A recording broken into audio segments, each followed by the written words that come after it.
প্রভু তোমারে সেবার তরে। কি গো মা, ভগবানের কাছে প্রার্থনা জানায় তুমি আমাকে একটা সন্তান দাও। ভগবান বললেন তুই কেমন সন্তান চাস? কি গো বাবা, আমরা কেমন সন্তান চাই? আমরা আমাদের সন্তান চাই যেন সেই ছেলে আমি যখন বুড়ো হয়ে যাব ওই ছেলে আমাকে ভাত দেবে, ওই ছেলে আমার ভরণ পোষণ করবে। আমরা তো এই সন্তান চাই, তাই তো? কিন্তু মাগো, যারা ভক্ত, যারা ভগবানকে ভালোবাসে, তারা কি এই প্রার্থনা করে? তারা ভগবানের কাছে কেঁদে কেঁদে জানায়। ভগবান বললেন দেব তুই কেমন সন্তান? একটা শক্তিমান সন্তান চাস? লক্ষ্য করুন মা, ভগবান বলছে তুই একটা শক্তিমান। মা বললেন শক্তিমান সন্তান চাই না। কেন? না, শক্তিমান ছেলেও তো বাবা মাকে কাঁদায়। কি গো মা, শক্তিমান ছেলে বাবা মাকে কাঁদায়? বলে কংস, সে তো অনেক শক্তিমান ছিল, তাই না? কিন্তু সে কি করেছিল? রাজ্য লোভে পিতাকে কারাগারে বন্দি করে নিজে রাজা হলো। তাহলে বাবা মাকে কাঁদালো। একটা রূপবান ছেলে চাস? আগে রূপবান ছেলে হলে সেও কি বাপ মাকে ভাত দেবে? একটা রূপবান হয়তো রূপসীর পাল্লায় পড়ে সেও ওই বাবা মাকে ছেড়ে শহরে গিয়ে বাস করবে। তাই বললেন রূপবান চাই না, গুণবান চাই না। তার যদি দুটো হাত না থাকে কোনো ক্ষতি নাই। লক্ষ্য করো, যদি একটা চোখ না থাকে ক্ষতি নাই। কিন্তু দয়াময় তার অন্তরের মাঝে একটা জিনিস দিও, কি? একটু কৃষ্ণ ভক্তি দিও গো প্রভু, একটু কৃষ্ণ ভক্তি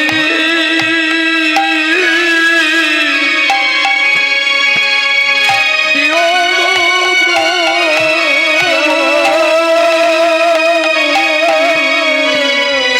একটা কৃষ্ণ ভক্তি সন্তান দিও গো প্রভু।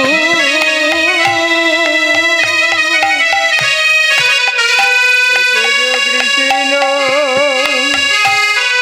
কৃষ্ণ ভক্তি দিও গো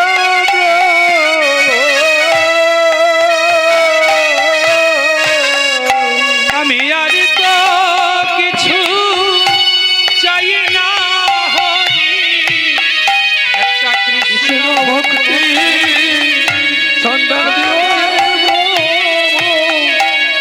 আর কিছু চাই না হরি। কৃষ্ণ ভক্ত সন্তান দাও হে প্রভু।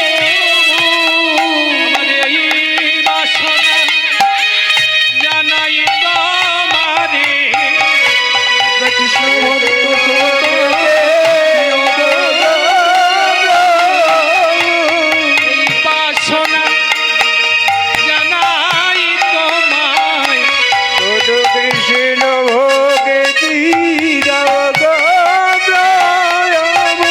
অন্তরের মাঝে কৃষ্ণ ভক্তি মাগো, প্রার্থনা যেন ওই ছেলে কৃষ্ণ নাম গাইতে পারে।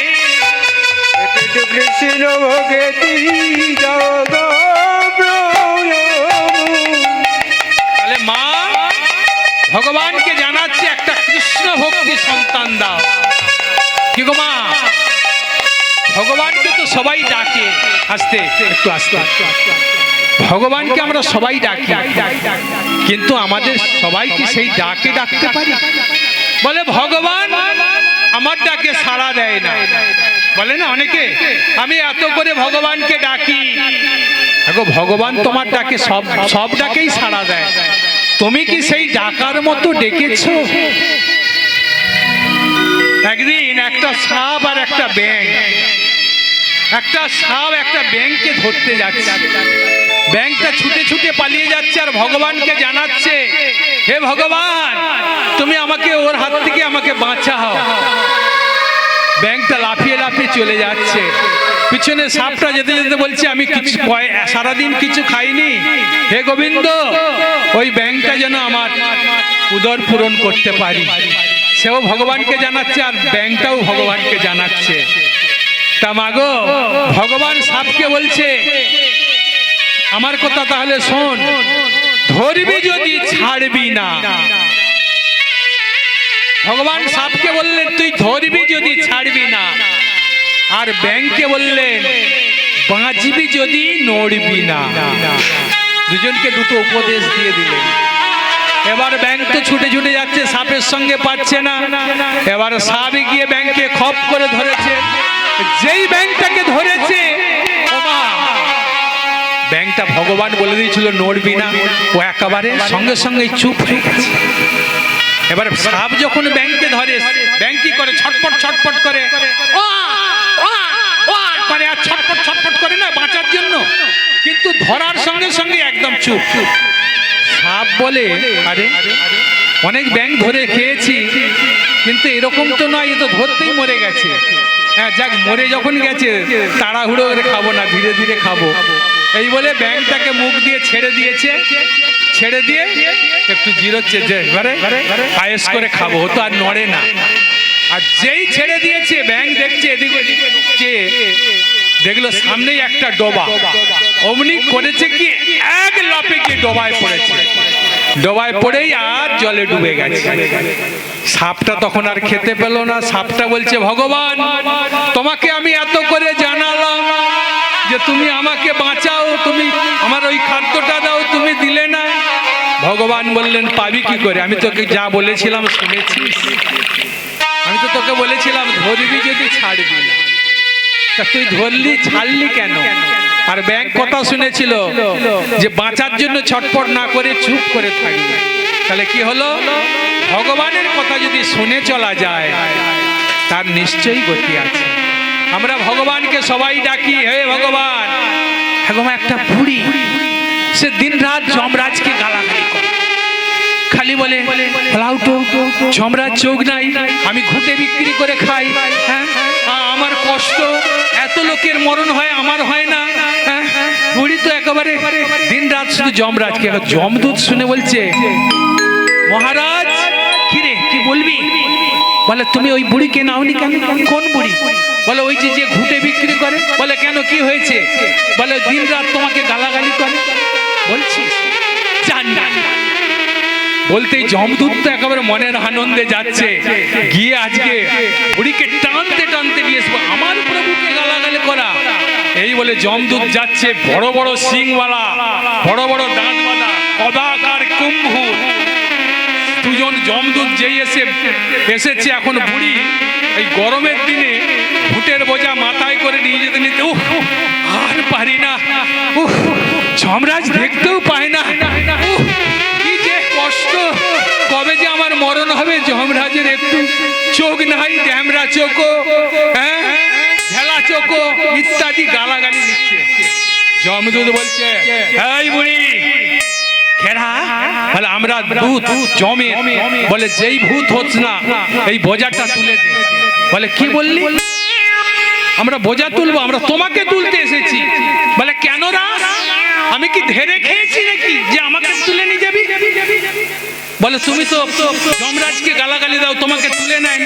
বলে ও বলতে হয় বলি, আমি কি সত্যি মরবো নাকি? বলে না, আমরা এসেছি যখন তোমাকে নিয়ে যাব। বলে নিয়ে যাবি, দাঁড়া দেখছি। এই ঘুঁটে ছুঁড়ে ছুঁড়ে তোদের চোখ কানা। বলে ঘুঁটে নিয়ে যেই মারতে যাবে, বলে ওরে বাবা, যমদূত ছুটে পালিয়ে গেছে। তা এই কথা ভগবান অর্জুনকে বলছে যে সবাই ভগবানকে ডাকে, কিন্তু সবাই কি ঠিক ঠিক ডাকে? ঠিক ঠিক যদি কেউ ডাকে, তা মা আমার ভগবানকে এমন ডেকেছে, ভগবান বললেন যা তোর স্বামীর কাছে, আমি কথা দিচ্ছি তোর একটি কৃষ্ণ ভক্ত সন্তান হবে। ওগো শুভ দিনে শুভক্ষণে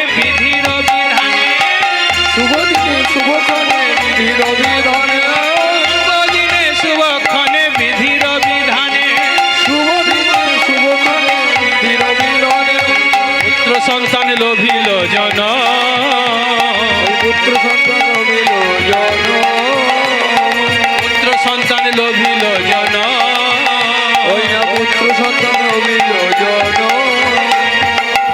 আনন্দ ধরে না, আনন্দ আর ধরে না, আনন্দ ধরে না, আনন্দ আর ধরে না, পেয়ে পিতা মাতা, আনন্দ আর ধরে না, আনন্দ আর ধরে না, দিনে শুভক্ষণে লইল জন, ওই না শুভ দিনে শুভ ক্ষণে রহিল জন।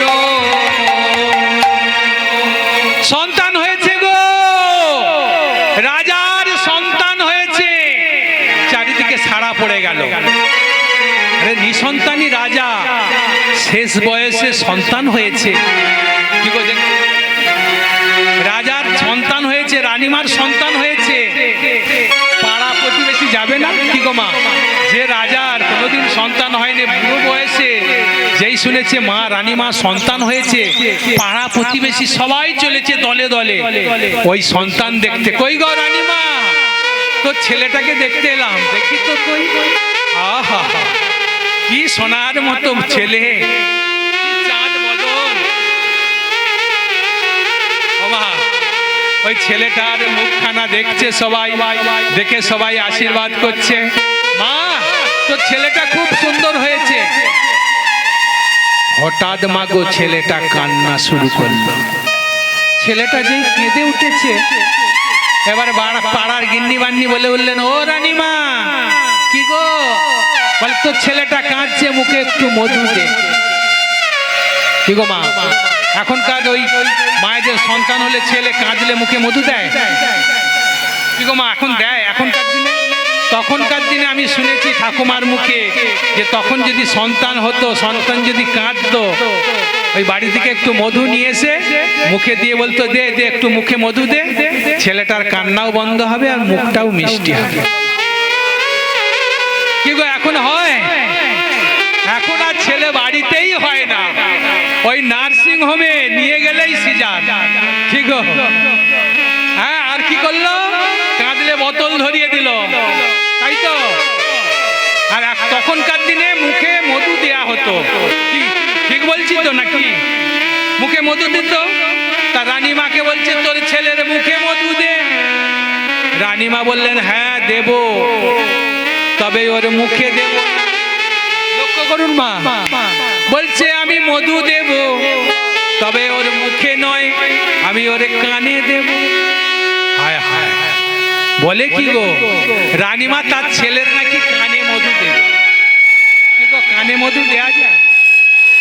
কানে আমরা জানি মুখে মধু দেয়, মুখটা মিষ্টি হবে, কান্না বন্ধ হবে, কিন্তু কানে মধু দেয়? রানীমা বললেন, দেব কানে, তবে কোন মধু?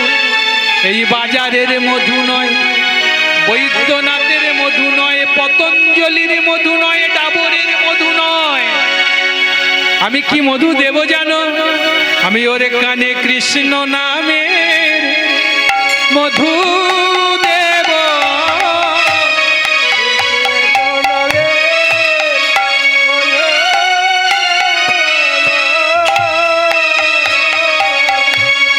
আমি কৃষ্ণ নামের মধু দেব।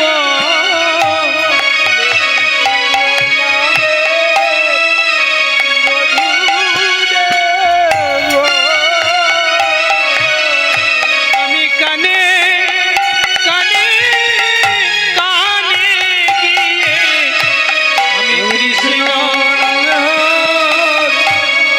মধু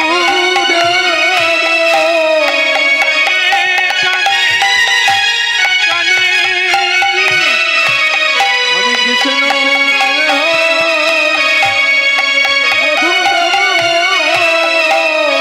রানীমা কি করলেন গো? সেই ছেলের কানে মধু দিলেন। কোন মধু? কৃষ্ণ নামের মধু। কানে গিয়ে দিলেন কৃষ্ণ নামের মধু। কি গো, নাম মধু? কি গো মা, নাম মধু? কি আপনারা কি বলছেন, নাম কীর্তন মিষ্ট? হ্যাঁ, মধু, তাই তো? তবে অনেকে বলে মধু না, অনেকে হরিনাম শুনতে আসে আবার চলে যায়, বলে কি হচ্ছে। কেন জানেন মা? আসলে মধুটা আস্বাদন করতে গেলে একটু মন দিয়ে বসে শুনতে হয়, ধীরে ধীরে। ধরুন একটা বোতলে মধু আছে, মাগো সেই বোতলের মধুটা শুধু দেখলেই হবে? তাকে তো সিপিটা খুলে গালে ঢালতে হবে, তবেই তো তার মধু পাবেন, তাই না? তাহলে নামেতে মধু আছে। তা মা কি করলেন?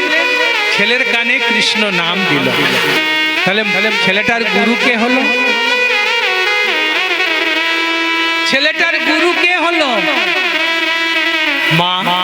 মা ছেলের কানে কৃষ্ণ নামে মন্ত্র দিল। গুরুদেব তো মন্ত্র দেয়, গুরুদেব কানে কানে। আজকে মা জন্মাবার পরেই ছেলের কানে দিল কৃষ্ণ মন্ত্র, আর ওই কৃষ্ণ নাম শুনে ছেলেটি চুপ করে গেল। আর ওই হরি নাম শুনতে শুনতে ছেলেটি হরি ভক্ত হয়ে গেল। আমি হরির চরণ সারে করেছি, মুখে হরি বলবো তা। হরির চরণ সার করেছি, মুখে হরি বলবো বাই। হরির চরণ সারে করেছি, মুখে হরি বলবো তা।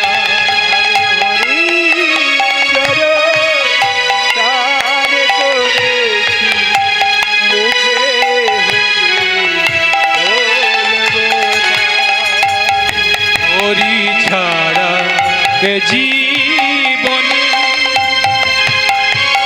আমার আর তো কিছু নাই। হরি ছাড়া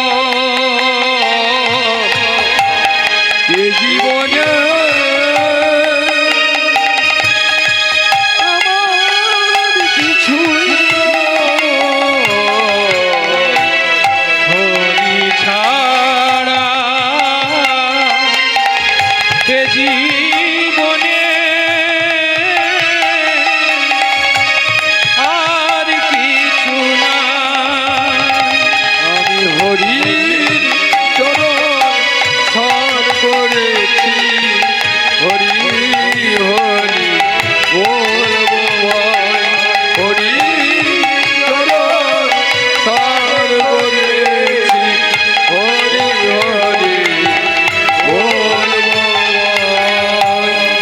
মাগো চলে যাচ্ছেন মা, একটু বসুন, মিলনটা দেখে যাবেন। তাড়াতাড়ি চলে যাবেন না মা, একটু বসুন, লীলাটা আস্বাদন করে যাবেন। ভগবানের লীলা শুনতে শুনতে উঠতে নাই। দেখুন না ভগবান ভক্তকে কেমন করে কৃপা করে। এটা আমার মুখের কথা নয়, স্বয়ং শাস্ত্রের কথা। হরিবাসরে আসলে মন দিয়ে একটু হরিনাম শুনবেন, কারণ সবাই সবার ভালো হতে পারে না, কিন্তু মনে আস্বাদন যদি থাকে, ভক্তি যদি থাকে, হয়তো আমি পারি না, কিন্তু মাগো এই যে কথাগুলো, এটা তো আমার কথা নয়, স্বয়ং শাস্ত্র কথা। আর শাস্ত্র কথাকে যদি না মানা যায়, ভগবানকে মানা হয় না। আমরা সনাতন ধর্মের মানুষ, ধর্ম ধর্ম পালন করতে, ধর্ম মানে শুধু নাচানাচি নয়। বৈকালে আসলো একটা দল, পসরা কীর্তন হলো, সবাই নাচানাচি করলো, আনন্দ হলো, ওটা ধর্ম নয়। হরিনাম হচ্ছে ভাবের বস্তু, হরিনাম হচ্ছে ঐশ্বরিক বস্তু।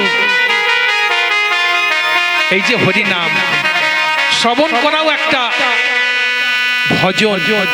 ভগবানকে পেতে গেলে যে 9টা ভক্তি আছে, শ্রবণং কীর্তনং বিষ্ণু শরণং পাদ সেবনং অর্চনং বন্দনং দাস্য সখ্য আত্মা নিবেদনম। এই যে 9দা ভক্তি, প্রথম ভক্তি কি? শ্রবণ। শ্রবণ করেও ভগবানকে পাওয়া যায়, তাই না? রাজা পরীক্ষিত মহাপাপে জড়িয়ে গিয়েছিল, সেই সুখদেব গোস্বামীর মুখে 7 দিন ভাগবত শুনেছিলেন একা শোনে, ওঠে না, এদিক ওদিক চঞ্চল হয় না, তার সমস্ত পাপ দূরীভূত হয়ে গেল। তাই মাগো 3 ঘন্টা যদি এক আসনে বসে যদি মন দিয়ে হরিনাম শোনে, ভগবানের ভজন হয়। হয়তো মনে গিয়ে অনেকে ভজন করে, ভগবানকে ডাকে, সেই ডাকতে হবে না। মহাপ্রভু কলিযুগে একটা সহজ উপায় দিলেন, তোমরা হয় হরিনাম করো, নাই হরিনাম শ্রবণ করো। এই হরিনাম করলেও যে পুণ্য, শ্রবণং কীর্তনং পাদ সেবনং, ভগবানের পদ সেবা করলে, পূজা করো, অর্চন করো, সবই একই বস্তু 9টা ভক্তির মধ্যে। তাহলে সেই 9টা ভক্তির প্রথম ভক্তি হলো শ্রবণ। তাই সেই শ্রবণ আপনারা করছেন মাগো, আপনারা ভক্তি স্থানে বসে আছেন। আর শুধু তাই নয়, এটা হচ্ছে মধুময় বৃন্দাবন। বৃন্দাবনে আপনারা এসে বসেছেন মাগো, এই বৃন্দাবনে বসে হরিনাম। যদি আপনি বাড়িতে বসে একটা ভগবানের নাম শুনেন বা করেন, 1 গুণ ফল হয়। তীর্থে গিয়ে ভগবানকে দর্শন করেন, 10 গুণ ফল হয়। আর এই যে সাধু সঙ্গে হরিনাম শুনছেন, সাধু সঙ্গ মানে কি? আজকে আপনারা যে এসেছেন হরিবাস, এটাই হলো সাধু সঙ্গ। সাধু সঙ্গে স্বর্গবাস, অসাধু সঙ্গে নরকে বাস। আপনারা এই যে সাধু সঙ্গ, আপনাদের স্বর্গবাস, এটা কেউ আটকাতে পারবে না। আপনি মাছ খান, মাংস খান, যাই খান, এই যে হরিবাসরে এসে মন দিয়ে হরিনাম শুনছেন, এটাও আপনাদের পরম সাধন। নিতাই গৌর প্রেমানন্দে হরি বল। জয় জয় মহাপ্রভু কি, জয় জয় শ্যাম সুন্দর কি, জয় জয় রাধা মাধব কি, নিতাই গৌর প্রেমানন্দে হরি বল। রঘুনাথ দিন দিন বড় হচ্ছে, মুখে সদাই কৃষ্ণ নাম। যখন 16 বছর বয়স হয়ে গেল, হরিনাম ছাড়ে না। রাজা মনে মনে করলো, আমি তো রাজা, আমি মরে গেলে আমার রাজত্ব কে চালাবে? তাহলে ছেলের হাতে রাজত্ব দেব। রাজা তাই কি করলেন, মনে মনে ঠিক করলেন যে আমি ছেলের মাথায় রাজমুকুট পরিয়ে আমি অবসর গ্রহণ করব। তৎকালীন দিনে রাজার ছেলেই রাজা হতো গো। আজকালকার যেমন ভোটে দাঁড়িয়ে ভোট দিলে তবে রাজা হয়, কিন্তু তখন রাজার ছেলে রাজা। তাই রাজমুকুট পরিয়ে দিল, রাজমুকুট পরিয়ে দিল, সোনার মালা গলায় দিল, রাজ সিংহাসনে বসালো। কিন্তু তবু তার সেই ভগবানের বিষয় রিয়া কবে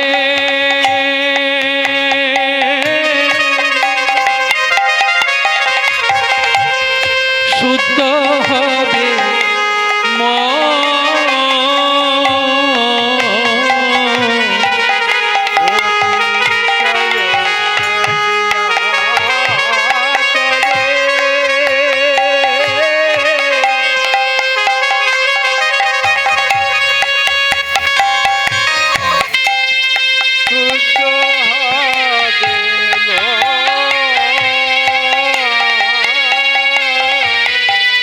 সিংহাসনে বসে বসে গো ছেলেটা বলছে, বিষয় রিয়া কবে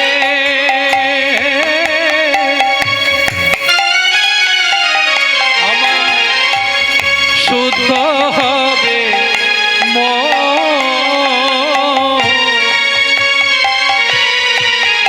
আজ বিষয় রিয়া কবে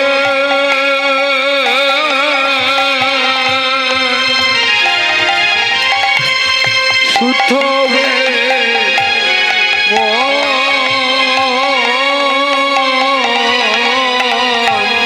কবে আমি যাব বসে মধুর বৃন্দাবন, কবে আমি যাব বসে মধুর বৃন্দাবন। আমি কবে যাব মধুর বৃন্দাবন, আমি কবে যাব মধুর বৃন্দাবন।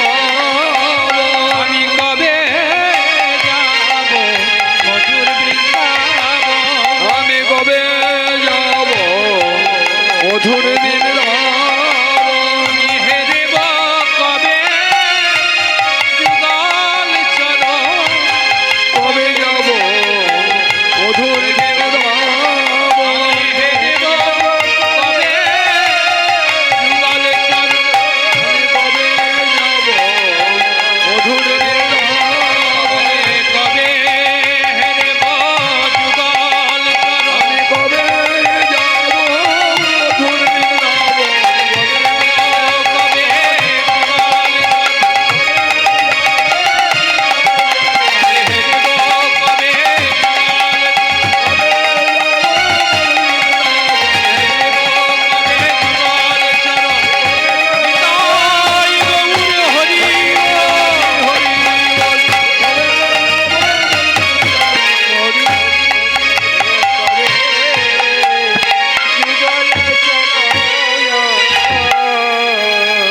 ওমা যখন তার বিষয়ের দিকে মন নাই, সোনার মুকুট পরতে চায় না, গলায় তুলসীর মালা পরতে চায়, সোনার মালা নয়। রাজা দেখলেন তাই তো, ছেলে তো দিন দিন রাজ্য পরিচালনা করছে না, শুধু হরি হরি করছে। কি করলে কে সংসারী করা যায়? মন্ত্রী শোনো, বলো মহারাজ, আমার ছেলের কি করে সংসারে মতি ফেরাবো? বলবো একটা কথা, আপনি নেবেন? হ্যাঁ বলো, তোমার ছেলের বিয়ে দিয়ে দাও। কি বললে?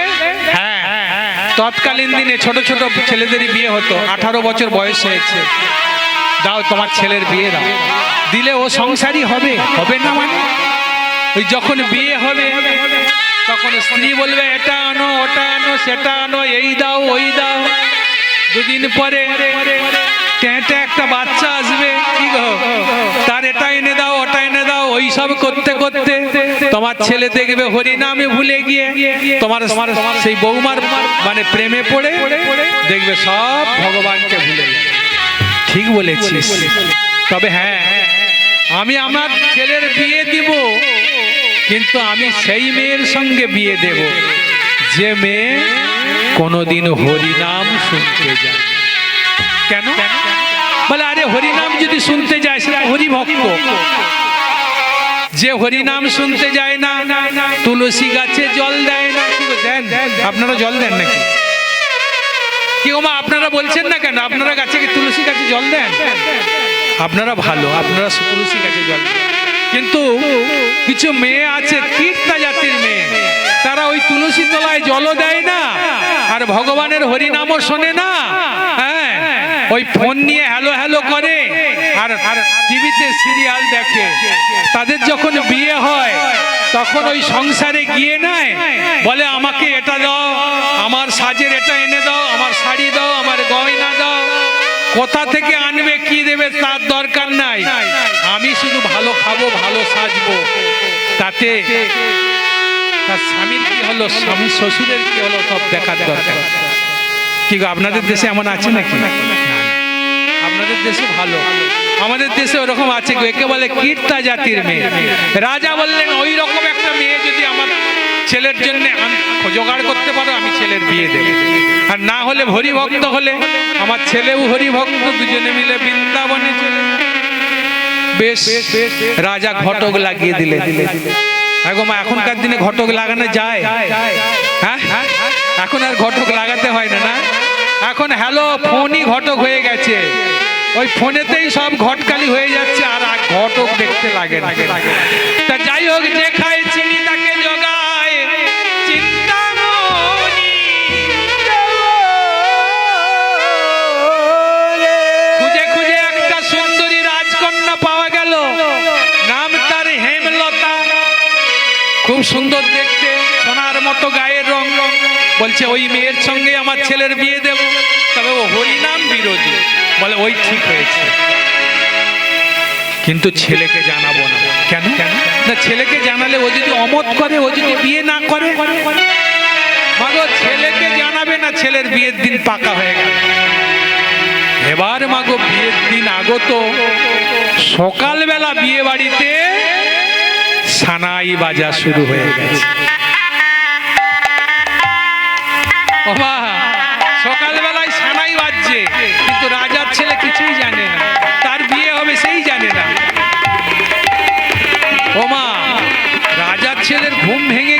বলে কি ব্যাপার, আমার বাড়িতে এত বাজনা বাজছে কেন? ওমা রাজার ছেলে নেমে এসে বাজনাদারকে বলছে, আরে এই কি হয়েছে, তোরা এসব বাজাচ্ছিস কেন? বলে তুমি জানো না? কি জানবো? বলে আজকে তো রাজার ছেলের বিয়ে। রাজার ছেলে? বলে আমার বিয়ে? আমি তো রাজার ছেলে, এ বাড়িতে তো আমি একজনই রাজা, তাহলে আমার বিয়ে? এই তোরা বাজা বাজা বাজা। রাজপুত্র আনন্দে বলছে তোরা সব বাজা। ওমা ঠাকুর ঘরে গিয়ে রঘুনাথ ঠাকুরের চরণ দুটো জড়িয়ে ধরেছে, জড়িয়ে ধরে বলছে, ওগো দয়াময়, আমি এতদিনে আমি একা একা তোমার চরণে জল দিয়েছি, আমি একা একা তোমার চরণে সেবা করেছি, আর আমি একা থাকবো না, আমার বিয়ে হবে, আমার স্ত্রী আসবে,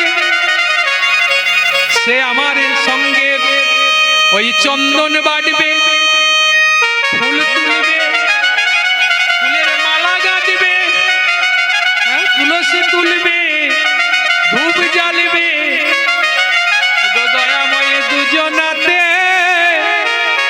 সেবা করিব, দুজনাতে সেবা করিব, নাতে সেবা করিব, আমরা দুজনাতে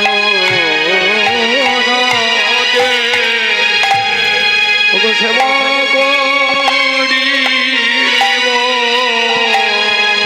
আমি একা একা তোমার চরণে আর জলে দেব না, এবারে দুজনাতে সেবা করিব, আমি একা একা তোমার চরণ পুজিব না, আমি দুজনাতে সেবা করিব। তাহলে কি বলছে ভগবান, আমার স্ত্রী হবে, ভালোই হবে, দুজনের সেবা করব, মানে আনন্দ, আমার স্ত্রী আসবে, তাকে নিয়ে তোমার সেবা করব। রঘুনাথ তো জানে না তার স্ত্রী অন্যমতি।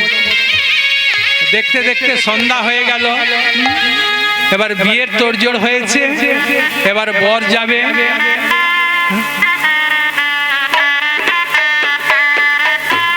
ওগো সাগে বাজে, সানাই বাজে, মাদলের রোল, সাগে বাজে, সানাই বাজে, মাদলের রোল,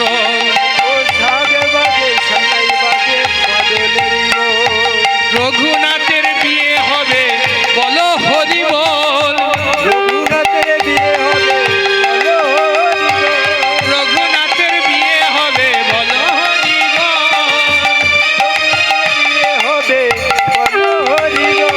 একবারই উলু দাও, উলু দাও, উলু দাও না গো, ওই একটু উলু দাও, উলু দাও, তোমরা সবাই শঙ্খ বাজাও,